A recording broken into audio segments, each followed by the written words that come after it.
বানাচ্ছি fish fry বা fish finger, যা ইচ্ছে তোমরা বলতে পারো। মোট কথা হচ্ছে মাছ ভাজা। প্রথমে নুন ভিনিগার দিয়ে মাছগুলোকে আমি ভিজিয়ে রেখে দিয়েছিলাম আধ ঘন্টা। এরপরে নুন, হলুদ, আদা, ধনেপাতা, পুদিনা পাতা, কাঁচা লঙ্কা, ঘরে যা মশলা আছে সব দিয়ে দিয়েছি। সব দিয়ে ওগুলোকে চেপে চুপে ভালো করে মেখে মুখে রেখে দিয়েছিলাম। এরপরে ডিম দিয়েছি, অ্যারারুট, তোমাদের কাছে অ্যারারুট না থাকলে ময়দা, যা ইচ্ছা দিতে পারো, দিয়ে বেশ ওটাকেও আবার টাইট করে রেখে দিয়েছি, তাহলে কি একদম শুকনো শুকনো থাকবে।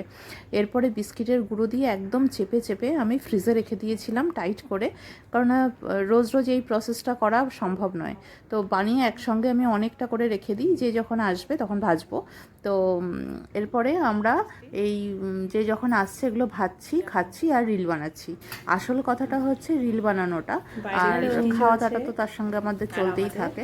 তো সুতরাং আমাদের এই অদ্ভুত রিল তোমাদের কেমন লাগলো একটুখানি জানিও। বুঝতেই পারছো আমরা প্রচণ্ড মজা করছি এবং অনেকবার করে শ্যুটগুলো করেছি।